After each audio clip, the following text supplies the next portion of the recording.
So we're back working on the MMU2. So I have it set up on the top of the printer. It is important to note that I'm using 1.06 firmware on the MMU. I did upgrade that. And 1.8.1, I think, on the printer. Let's find out real quick. Sorry, 3.8.1. I knew it was something like that. So these are the newest versions of firmware. Also, my extruder is a bit different than the stock setup's going to be on a Mark III. I have a different extruder body part, and the top part here is a little different, so it allows me to stick the Bowden tube all the way down to where the Bondtech gears meet. I think that mod helps you out a lot from getting hung up coming out of the extruder. It makes it easier to eject it. I will leave a link to those parts, if I can find them, in the description below if you want to try those out on your Mark III. And as far as filament goes, all of the filament on this test, the first run, is Prusa because I know it's very accurate. And the reason why they made Prusa pretty much is so that MMU2 would have an easier time working. Also, I have auto spool winders back there. So anything that gets pulled out of the machine is going to get put back on the spool so you don't get tangles. And if you are getting spool holder tangles, I'll show you what that's going to look like. Pretty much it's just going to be a mist layer. Also, I'll try to throw in some of the errors that I get while using the MMU2. There are a couple different ones. We'll see if we can go through those as well. But let's go ahead and start our test print, and we'll print out a sheep. It's just 2-color, but this should get us in the right direction for troubleshooting the MMU2 if we see issues. Some things that I forgot real quick before we start the print. I want to load all the filament. Also, the only difference between this setup and somebody else's setup, besides the extruder parts that I made, are the wires for the communication and the power from the control board over to the MMU. I'm using the ones that I've been using the whole time because I didn't want to open up the control box. Everything else should be the same. But let's go ahead and load all the filaments before we start the print to make sure that they're in the MMU correctly. So let's go to load filament, load all. And all it's going to do is bring the filament in, touch it to that fender probe, make sure it triggers, and then push it back out. Now all of our filament should be loaded correctly. If you have any issues loading the filament, make sure you have a nice sharp point on the end of it, and you should be good. Now that we're loaded, let's go ahead and kick off the print and see how we go. So we hit our first error, and it's on the second color change that it tried to do. And this is the most common error that you're going to see. So you can see it's kicked out the filament up here. It thinks that it's out of filament, and that's because that sequence is triggered by the fender probe. So you're going along, you're printing. If the filament runs out, it gets to the end of the filament, this probe triggers, and then it triggers this sequence. You move up to the front right. I believe this is the M600 sequence. You wait for you to load filament. You hit the button. It warms back up, loads it. You're good to go. This is caused by the fender probe being too far out of that selector. So when we put it together, I told you just to back it out 1 thread. That's usually a pretty good rough estimate. But if you're seeing this type of error, just turn the fender probe clockwise about a half turn. So I'm just going to take it. I'm going to turn it about that much. Probably not even a half a turn. That just brings the probe a little closer to that ball, so it's less sensitive. Anything could trigger it if it's too far away. There's a little bit of play in this selector. It might have moved that ball just enough to trigger this sequence. Now, to recover from this sequence, I'm just going to cut the end of the filament off because it does have that tip on it where it's done the ramming. I'm going to hit the knob. MMU will try to bring that new filament back in. It loads it up. It does a purge in case it's actually changing color. Did it load correctly? Yes, it did.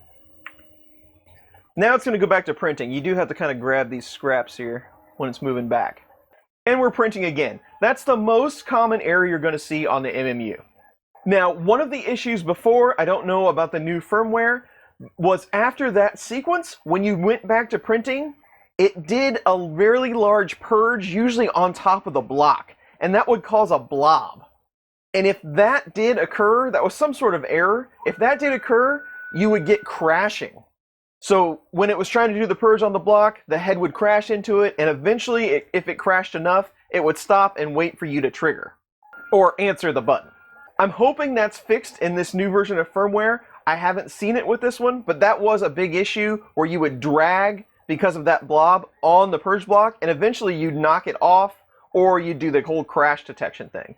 So hopefully that's not the case, and now that the fender probe has been adjusted just a little bit, we shouldn't see that again. So we'll let it keep printing. So our shape looks pretty good. Outside of that first error where I adjusted the pentaprobe, everything came out fine after that. There are some bleeding issues because I didn't adjust it in the slicer. I was trying to save some filament. So you can see some red in that white, but it came out good. MMU appears to be working okay.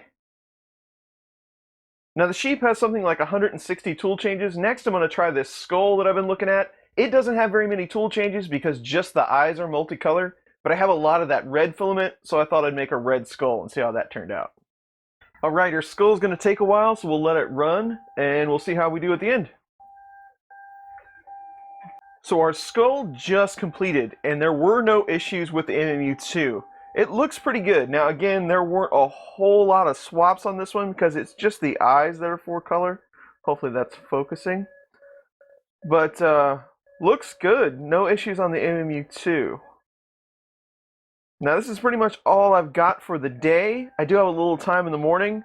I'm going to test another type of sheep, and I'm going to hold on to one of the filaments so I can show you what it's going to do if your filament gets tangled. That's the other main issue that I see. So the filament will get tangled up if you don't have the right spool holder or you're not using one of these auto spools, and it'll cause you to miss a layer. And the MMU2 and the printer can't really recover from that other than crash detection, but you're still going to miss that layer. So I'm going to show you that as well, and we'll get to the other print. Hopefully I'll have time to show that tomorrow. Okay, back again. So on this guy, I just let it print, but after the first couple of layers, I don't know how many, I actually pulled the tube off the white filament and I grabbed it with a pair of pliers to stall it out, and the printer kept on going. It did trigger one stall guard or crash detection, but it did go back to printing. It missed a few layers. So let me show you that. So here's our guy. You can see it probably barely right there. There's not a whole lot of light in here. It missed a couple of layers. That's the other main issue that I see on the MMU2. But again, if you get your spool holder set up just right and the filament's consistent, that shouldn't be an issue either. I did let it go ahead and print because we're testing filament changes here basically, and the rest of it came out great. So I'm not really sure what was up with this MMU2. We did reprint some parts, so maybe that helped a bit. I do run a few different parts on my printer. My firmware is the most recent version. I also found out that I wasn't supposed to say anything about the parts that I have on my extruder body because Prusa hasn't released those yet, but shh, don't tell anyone. That's just going to be, a benefit you get from being my Patreon supporter, so I'm going to leave that in the video. As soon as I am able to share those parts, I will. I will share the parts with you that I can. I'll leave some links in the description. So what do we do with this MMU2 now? Well, I have a set of filament from South America that's kind of new to the game, and they say it's really consistent. So that's going to be the next test. This was all Prusa, right? So we know that that's the best filament out there probably, and it works with their devices. So now we'll switch to some other filament and see how that goes. But that will be for the next video, and I will see you guys in a few more days.